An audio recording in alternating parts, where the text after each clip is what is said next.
여러분, 이번 주 뉴욕 증시를 흔드는 두 가지 핵심 변수가 있습니다. 바로 고용 냉각과 물가 지표 발표인데요. 지난주 뉴욕 증시는 역사적인 최고치를 찍고도 결국 하락으로 마감했습니다. 왜냐? 8월 비농업 신규 고용이 크게 꺾이면서 경기 둔화 우려가 시장을 지배했기 때문이죠. 쉽게 말해 고용 시장이 식어버리니 이제 진짜 미국 경제가 꺾이는 건가 하는 불안감이 더 커졌다는 겁니다. 물론 이런 상황은 금리 인하 기대감을 자극하기도 했습니다. 9월 금리 인하는 이제 거의 확실시되는 분위기고 일부에선 무려 0.5%포인트 B컷까지 거론되고 있습니다. 시카고 상품거래소 패드워치 툴에 따르면 12월까지 기준금리가 75bp 인하될 확률은 65.3%, 100bp 인하될 확률은 7.7%로 반영되고 있죠. 하지만 문제는 고용 둔화라는 신호가 단발성이 아니라는 데 있습니다. 지속적으로 투자 심리에 부담을 줄 수 있는 재료라는 거죠. 그래서 이번 주 발표될 8월 CPI와 PPI가 시장의 초점입니다. 팩트셋은 CPI 상승률을 2.9%로 예상했고 근원 CPI는 전년 대비 3.1%를 점쳤습니다. 즉 물가가 조금 높게 나와도 시장은 여전히 금리 인하 쪽에 무게를 두고 있다는 겁니다. 연준은 고용 유지와 물가 안정이라는 두 가지 목표 사이에서 결국 균형을 잡을 수밖에 없는 상황이 된 거죠. 속보입니다, 여러분. 지금 이 소식을 듣고 정말 심장이 터질 것 같습니다. 세계 최대 자산운용사 블랙록이 드디어 리플을 공식적으로 언급했다는 소식인데요. 단순한 언급 수준이 아니라 블랙록이 리플의 핵심 파트너로 떠오르고 있습니다. 이게 무슨 의미냐고요? 기존 금융권의 심장부였던 블랙록이 이제 본격적으로 리플 생태계에 발을 들이겠다는 뜻입니다. 이 파트너십이 암호화폐 시장에 가져올 파급력은 상상 이상일 겁니다. 블랙록은 최근 이더리움 기반 펀드 블랙록 이더리움 펀드를 출시하고 이 펀드에 승인된 참여자 명단에 리플의 자회사 리플 마켓츠를 포함시켰습니다.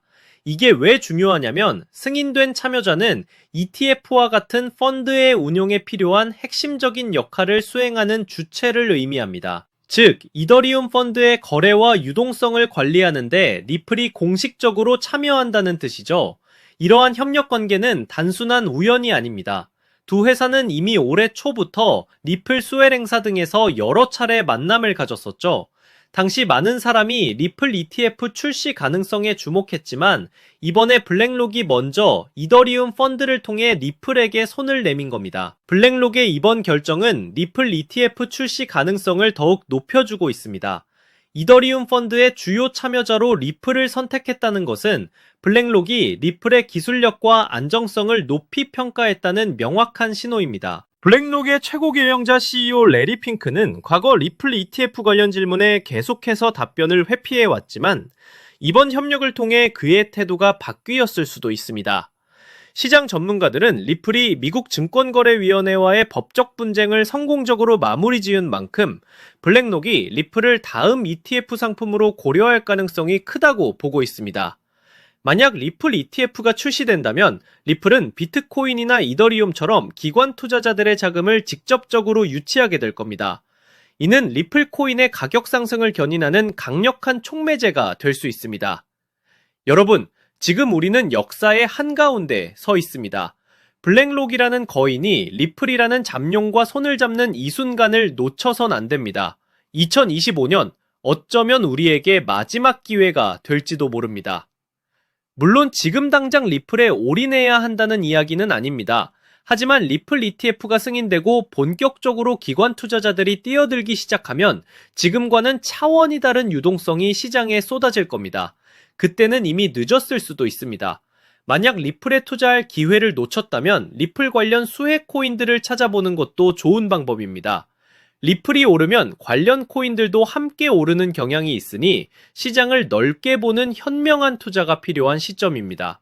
여기에서 리플에 관심이 있으신 분들은 한 번쯤 이런 생각 해보신 적 있을 겁니다. 리플의 가격이 700원에서 폭발적으로 올라간 게 과연 우연이었을까? 수년 동안 바닥만 기던 리플이 단숨에 치고 올라갔다는 건 그 뒤에 어마어마한 재료가 숨어 있었다는 뜻이겠죠. 그리고 이건 단순히 리플 하나에서 끝날 일이 아닙니다. 진짜 큰 수익을 내려면 이 흐름을 이어갈 다음 주자를 반드시 잡아야 합니다. 그렇다면 그 재료가 뭐냐? 사실 최근에 전문가들 사이에서 이런 말이 은근히 흘러나옵니다. 이제 코인의 시대가 열린다. 오늘 제가 말씀드릴 게 바로 그겁니다. 아마 이 내용은 다른 어디서도 들어보시지 못했을 거예요. 저는 원래 작년 상승장에서 재미 본 것만으로 만족하려 했습니다. 당분간 여행이나 다니면서 쉬어야겠다 생각했죠? 그런데 제 성격이 그렇습니다. 한번 먹을 게 보이면 끝까지 파헤쳐야 직성이 풀립니다. 이번에도 마찬가지였습니다. 대체 그 재료가 뭔지, 그리고 그 뒤에 숨은 후발 투자 기회는 뭔지가 너무 궁금했던 거죠. 이것만 알면 올해 이후로는 코인 시장 더 볼 필요도 없다, 이런 확신까지 했습니다. 하지만 기회는 다시 찾아왔다라고 생각했었죠. 무슨 일이 있었냐고요? 바로 이번 연도 4월에 있었던 트럼프의 관세 폭탄 발언 때문이었습니다. 그 말 한마디에 비트코인을 포함한 암호화폐 시장 전체가 와르르 무너졌었습니다. 당시 비트코인은 최고 10만 9천 달러까지 올라가 있었는데요. 트럼프가 관세 이슈를 터뜨리면서 순식간에 7만 4,500달러까지 곤두박질 쳤습니다. 퍼센트로 따지면은 약 31.7% 하락. 코인판에서 말하는 패닉셀 그 자체였죠. 근데 여러분, 이걸 잘 생각해보세요. 이게 단순한 하락이었을까요? 아니죠. 이건 누군가에겐 절호의 기회였어요. 시장은 공포로 무너졌지만 그 공포 속에서 진짜 큰 손들은 슬금슬금 들어오고 있었던 겁니다. 저는 이 타이밍을 보면서 다시 한번 느꼈습니다. 진짜 기회는 언제나 위기 속에 숨어 있다. 그리고 그걸 캐치할 수 있느냐 없느냐가 올해 남은 투자 성적을 완전히 바꿔버릴 겁니다. 그래서 지난 4개월, 정확히는 어제까지 142일 동안 리플 폭등의 뿌리를 찾아 헤맸습니다. 그리고 마침내 확인한 결과는 놀라웠습니다. 전문가들과 개인 투자자들 대부분이 놓친 핵심, 그리고 진짜 큰 손들만 알고 움직였던 비밀이 드러난 겁니다.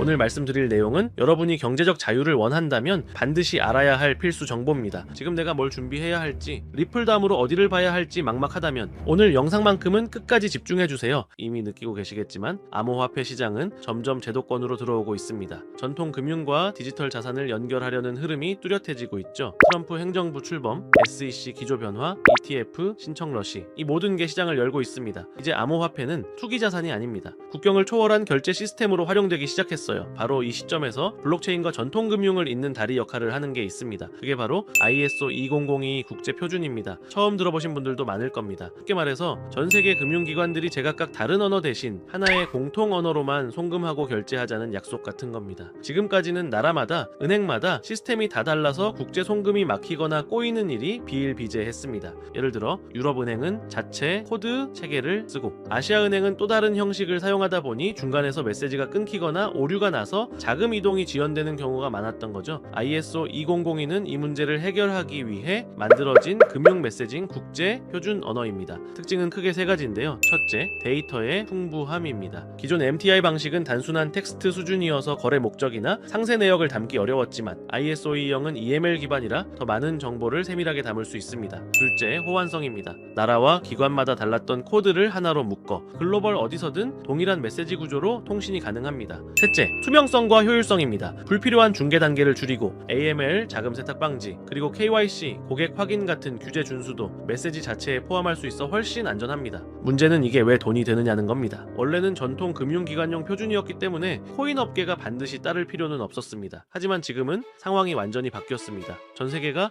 암호화폐와 전통 금융의 융합에 주목하고 있고 더 빠르고 안전한 시스템을 만들기 위해 블록체인 기술을 적극 받아들이고 있기 때문입니다. 대표적인 사례가 바로 스테이블 코인입니다. USDT. USDC는 이미 글로벌 결제 수단으로 자리 잡았습니다. 특히 인플레이션이 심하거나 금융 인프라가 부족한 나라에서는 기존 시스템의 빈틈을 메우며 영향력을 넓히고 있죠. 그리고 JP모건, 골드만삭스, 모건 스탠리 같은 초대형 은행들이 직접 모여 스테이블 코인 발행 연합을 추진하고 있습니다. 이게 의미하는 건 명확합니다. 기존 은행조차 코인과 전통 금융의 경계를 허물고 있다는 거죠. 이 흐름은 암호화폐 업계도 마찬가지입니다. 서클, 비트고 같은 대형 기업들이 은행 라이선스를 따내려 하고 있습니다. 결국 전통 은행과 코인 업계가 손을 잡는 그림이 점점 뚜렷해지고 있는 겁니다. 여기서 ISO 2002의 힘이 나옵니다. 이 표준 덕분에 코인 거래와 결제가 기존 금융망과 자연스럽게 이어질 수 있기 때문입니다. 그리고 바로 이 지점을 리플이 가장 먼저 파고들었습니다. 리플은 업계 최초로 ISO 2002 등록 그룹에 포함됐고 리플렛 자체가 이 표준에 맞게 설계되어 있습니다. 그러니 가격이 폭등할 수밖에 없었던 겁니다. 극소수 기관과 큰 손들만 이 사실을 알고 매집해온 거죠. 하지만 ISO 2002의 영향력이 리플 하나에서 끝날까요? 절대 아닙니다. 이 표준을 충족하는 코인들이 앞으로 앞으로 또 등장할 겁니다. 왜냐하면 국제 금융 인프라의 핵심인 스위프트가 이미 공식 발표를 했기 때문입니다. 올해 11월까지 모든 국제 결제 메시지를 ISO 20022로 전환하겠다고요. 내년부터는 이 형식이 아니면 아예 거래가 불가능해집니다. 즉 ISO 20022는 이제 선택이 아니라 필수입니다. 앞으로 전 세계 금융의 공통 언어가 되는 겁니다. 스위프트가 판을 깔아줬고 여기에 올라타는 코인들이 진짜 승자가 되는 거죠. 중요한 건 ISO 20022를 준수하는 코인은 국가 금융기관에 선택받을 확률이 높다는 겁니다. 그리고 선택을 받으면 ETF든 CBDC든 실사용 연결이 가능합니다. 리플은 이미 선점했지만 지금 들어가기엔 매력도가 떨어졌습니다. 그러니 이제는 이 흐름을 이어받을 후발주자 ISO 2002 기반으로 폭등할 다음 코인을 찾아야 하는 거죠. 자, 여기서 핵심 질문이 하나 나옵니다. 기관과 고래들이 몰래 담고 있는 리플의 전 재산을 올인하면 될까요? 절대 아닙니다. 이들은 절대로 모든 자금을 한 종목에 쏟아붓지 않습니다. 리플이 선두라면 그 뒤를 바짝 추격하는 후속 폭발주가 반드시 있습니다. 리플은 ISO 20022를 대표하는 핵심 코인으로 은행 간 거래나 국제 송금에서 사용되는 공용 언어를 만드는 프로젝트입니다. 그리고 역대 시장이 증명했듯 대장주가 움직이면 그 뒤를 바짝 따라오는 후속 폭발주가 등장합니다. 예를 들어 에이다는 2020년과 2021년 불장에서는 무려 3000% 이상 폭등하며 대형 알트 중 최상위 수익률을 기록했죠. 스텔라루멘 역시 2017년 불장에는 단 1년 만에 1000% 이상 폭등한 전설적인 기록이 있습니다. 헤데라도 2020년에서 2021년 불장에서는 무려 1600% 상승하며 강력한 성장성을 증명했습니다. 이처럼 대장주가 있다라면 후속 코인들은 어마어마한 폭등을 이뤄냅니다. 그런데 이 기회를 놓친다면요? 다음 상승 사이클인 4년을 또 기다려야 할지도 모릅니다. 그럼 두 번째 질문이 나옵니다. 에이다, 스텔라루멘, 헤데라 코인 같은 리플 관련 후속 폭등 종목을 어떻게 찾아내느냐? 사실 이건 단순히 차트를 보는 눈만으로는 불가능합니다. 왜냐하면 시장이 움직이는 진짜 원동력은 재료에 있기 때문이죠. 리플이 폭등할 수 있었던 것도 결국은 ISO 2002라는 거대한 국제 표준을 선점했기 때문입니다. 따라서 우리가 후발주자를 고를 때도 똑같은 기준을 적용해야 합니다. 그냥 이름 있는 알트코인이라는 이유로 담는 게 아니라 국제 금융 인프라와 직접 연결될 수 있는 재료를 가진 코인인지, 제도권 진입과 호환성을 확보했는지가 핵심 기준이 되는 겁니다. 여기에 더해 글로벌 은행이나 자산운용사 같은 기관이 실제로 관심을 보이는지 혹은 파트너십이나 투자 소식이 있는지도 반드시 체크해야 하고요. 왜냐하면 이런 연결고리가 결국 후속 폭발주의 시동 버튼이 되기 때문입니다. 즉 리플이 선두에서 길을 열었다면 그 뒤를 따라오는 코인들은 바로 이 ISO 2002 기반 그리고 금융권 수요와 맞닿아 있는 코인들일 가능성이 높습니다. 제가 앞서 말씀드렸듯 이 종목들을 추려내는 데만 거의 4개월, 정확히 142일이 넘게 걸렸습니다. 단순히 차트만 본 게 아니라 트레이더들과 의견을 나누고 업계 관계자들과 토론하면서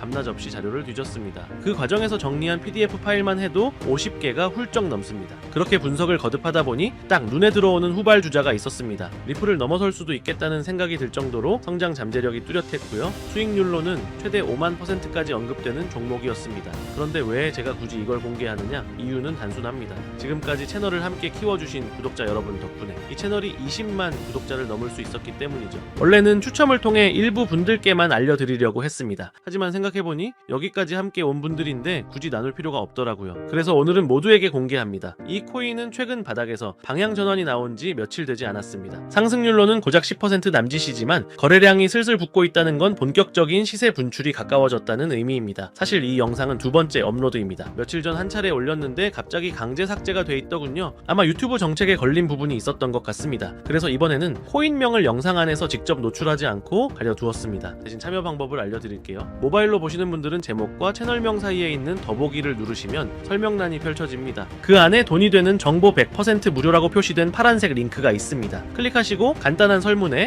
답변을 남기고 연락처를 입력하시면 제가 확인 후 순차적으로 무료로 공유해드리겠습니다. PC에서 시청하시는 분들은 채널명 바로 아래에 있는 설명란 보기를 누르시면 동일하게 참여하실 수 있습니다. 다시 한번 말씀드리지만 제 채널은 어떤 금전 요구나 멤버십을 운영하지 않습니다. 오직 유튜브만 하기 때문에 혹시 다른 방식으로 접근하는 사람은 모두 사칭이니 각별히 주의하시길 바랍니다. 그리고 마지막으로 꼭 드리고 싶은 말이 있습니다. 여러분이 이번 기회를 통해 정말 큰 수익을 얻게 된다면 그중 단 1%만이라도 주변을 위해 써주셨으면 합니다. 작은 손길이 모여 더 큰 변화를 만들어내듯 우리가 얻은 이익이 사회에도 조금이나마 보탬이 된다면 그건 돈 이상의 가치가 될 겁니다. 아직 히든 종목을 받아보지 못하신 분들은 구독 버튼 꼭 눌러주시고 영상 설명란에 있는 파란색 링크를 통해 참여하시면 됩니다. 오늘도 긴 시간 함께 해주셔서 감사드리고요. 여러분 모두 성공적인 투자 그리고 의미 있는 한 해가 되시길 바라겠습니다. 영상은 여기서 마치겠습니다. 다음에도 더 좋은 영상으로 찾아뵙겠습니다. 감사합니다.